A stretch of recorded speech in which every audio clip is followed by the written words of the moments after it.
Paul, it's Thursday today. Normally it would be press conference day or presser as we like to call it. But this week it's on a Friday. I believe it's because the players are going to be travelling to Morecambe on Friday and they've got a long trip. So there's a lot of different preparation this week, we think.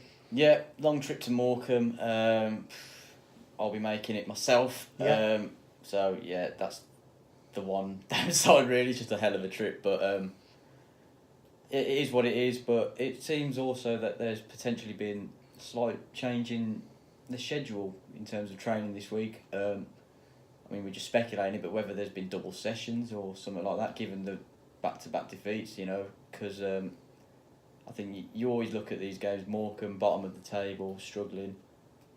A lot of fans will be saying, should win, just like the last time Forest Green played Morecambe, and then look what happened. But yeah. I think given the last two results, it was a big game already, it becomes an even bigger one. Yeah. I mean, it's an old cliche that managers say it, journalists say it, there's no easy games in this league, are there? Morecambe fighting for their lives, Jim Bentley, experienced manager, one of the longest serving, I think. So I see this as a tough game. It's not a given, is it? Oh, like you said, longest serving manager in the country, I believe. It was just look at the result in November. Forest Green dominant, but really didn't test the Morecambe keeper as much as they should have at home. And Morecambe hung in there, went the other end with their first real chance, got the goal. So they're capable of doing that. They'll scrap. They'll battle. They'll maybe silly free kicks and all that. I'm not accusing them of time waste, but all those little things that teams down the bottom tend to scrap and get that result. Yeah. It'll be a different challenge to Lincoln and Mansfield. Maybe that is something that's needed because you were there against Lincoln. I was there at Mansfield. Mansfield, there was little in the game, but again the fine margins. Mansfield came out on top. Was it the same against Lincoln? Yeah, again with Lincoln, I mean, we've both used the word streetwise. Lincoln are more streetwise than Forest Green, but you just look at Lincoln's squad, it's full of seasoned pros, the likes of Akindi, Matt Reed. Probably not the type of players Forest Green management would like to have in their squad, because Forest Green's play is a little bit more cohesive, a little bit more free-flowing.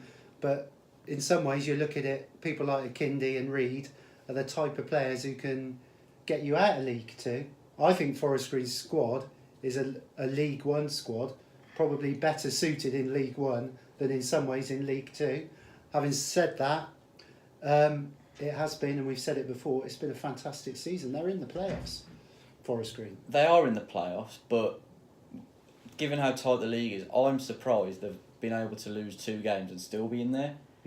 So I'd like to think that'll act as a bit of a wake-up call, because it'll be a real shame if they miss out. I mean, I think I said this to you a couple of weeks ago. Remember when Leicester were going for the title? Yeah. If they didn't win the title, they would have all been really disappointed. They were given such a great opportunity. If they'd have blown it, it'd have been really disappointing. Despite finishing 3rd, 4th, whatever, would have been an unbelievable season. Forest Green finishing 8th, 9th would still be a fantastic season, but given that they were at one stage 3 points off the top 3, to not get into the playoffs would be a massive disappointment. I look at teams like Lincoln and I think they manage games brilliantly. I think when they've got 1 goal in front, they see it out. That was something Forest Green weren't doing earlier in the season. Or when Forest Green maybe take a lead, I think maybe the times when they should maybe sit back, just keep the ball, protect. Or it's that final decision in the final third. Sure. I just think I think maybe game management has been the difference in certain games. The way Forest Green managed the game. I'll look back at the Swindon game as well a few weeks ago. 1-0 down going into half time. In that last couple of minutes, just say, right, we'll just make sure we get into half time 1-0. But the worst thing you can do is concede just before half time. Absolutely. It's a killer, isn't it? Yeah. I mean, Mark Cooper said in his post-match after Lincoln, the players have got a choice now. They either get the sun cream and flip-flops out and chill out for the rest of the season, or get back on the horse and go for it. I mean, do you feel now automatics are out the window? To be honest, I think even when they were 3 points off it, yeah, it was always on, and that would have been outrageous for Forest Green. Yeah, but yeah. I just felt the teams in there were very difficult to catch. They're there for a reason. I think, the team like Bury come down. I was surprised Bury and MK Dons came down with the squads they had in League One. Lincoln have done their recruitment brilliantly in the summer. They've got players like John Akinde, Bruno Andrade, Lee Frecklington, Jason Shackle, plenty of experience in that team. As well, Mansfield as well, especially with their January. So I couldn't see it, to be honest. No. But I think fourth would have been nailed on. Or even, so it's just concentrate on getting in the playoffs now. Yeah. But you mentioned the players, what Cooper said about they need to sort of stand up. I don't think the attitude has been the problem. I think the attitude's been spot on all season. You can't fault their effort, you can't fault their endeavour.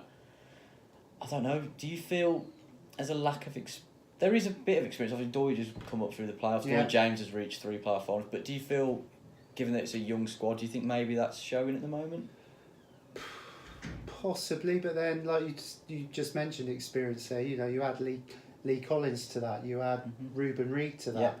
Yeah. It's probably got quite a nice balance. You look at Gav Gunning as well. So they've all had promotions. So it's a difficult one to call on that, in my opinion. Yeah, like you said, I suppose you do need that balance in the squad, which they've got as well. I suppose there's a few selection difficulties as well for Mark Cooper, because I look at Christian Doidge's arrival back in January. If you look at the results in 2019, I think Rovers have lost 5 games out of the 9 they've lost in 2019. So it feels that, I wouldn't say downturn, but I think they found it difficult in 2019. Has Christian Doidge's arrival just meant, right, who do we play with him? What's the front two?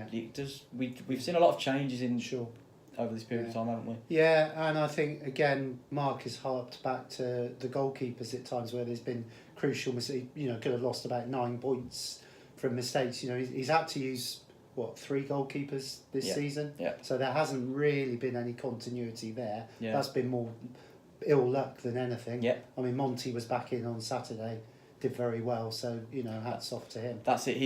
It looked like they finally settled with the goalie, didn't it, with James Montgomery before he lost half of his teeth. But the good news is he's got him back, he's smiling again. And, he's a handsome man again. So that relegates all us back to the bottom of the good-looking table. So I think one of the key things now as well is Sean McCloskey needs a run of games. He's done very well in the Central League games. Yeah, that's right.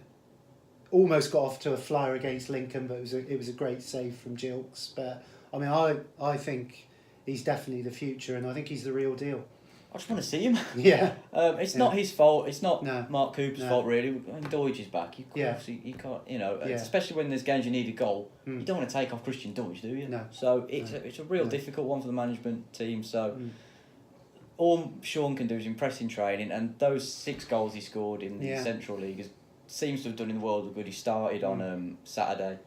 Like you said, a run of games. All strikers need that, don't they? Yeah. They need to get a rhythm. Yeah. Same with goalkeepers, they need a rhythm. So there are specialist positions and just a run of games. Hopefully, if he can get that first goal, I'm sure he'll go on a run. We've talked in the office quite a lot recently about a key player, and I think the key player that is missing, we both agree, is Shep. Well, yeah. Probably arguably the best player of the season. For me, he's player of the season. I look at it because before it was Lincoln, ironically, the first time round, that was his first spell out. Missed that game, Forest Green, lost. They go and lose to Arsenal in the Checker Trade. Draw at Oxford, then lose to Morecambe, lose the replay to Oxford. And then Yeovil away, Shepherd comes back, Forest Green go on their brilliant run in December. And he's been injured again and missed the last couple of games, and Forest Green have lost. So he's important. Like you say, you don't just lose Liam Shepherd, as we discussed before. You lose either a Digby or a Winchester in midfield. Absolutely. So it's a domino effect. I mean, it's pivotal. If Shep can be back Saturday, there's a lot more confidence throughout the team, I think, because he just gives you that little bit of extra going forward. He's a goal threat. Yeah, he is. He's scored a few goals. He's created a few as well. Joe Mills does the same on the other side. So you need them. You need them both to offer that balance either way. Yeah. I mean, Grubby got 90 minutes this week in the reserves, so hopefully he will, I would imagine, possibly start again from the bench. But maybe get more minutes than he did against Lincoln, and he's a Yeah. game changer. Yeah, he is, and that could really come in handy if it's 75 minutes, say 0-0. Morecambe have frustrated Forest Green. They could be tiring, and then Dale Grubb comes on and will start weaving his magic, in and out of them. Yeah, It absolutely. just offers something different. I don't think there's a player in the team like him, is there? No. Should we finish off with the old prediction time? Do we have to? Yeah, go on. I think Forest Green will win. I think one, because they've not lost 3 games in a row all season. I think Away form is good. Pretty much. apart from the last 2, yes. Yeah. I think, I suppose when they came up against Yeovil as well, struggling team, they sort of, the quality shone. But maybe that's what it is. Maybe it's just simply, I know they have been competing with those teams, but maybe simply that those teams are just better than Forest Green. Right then, score. 2-0 Forest Green. Ditto.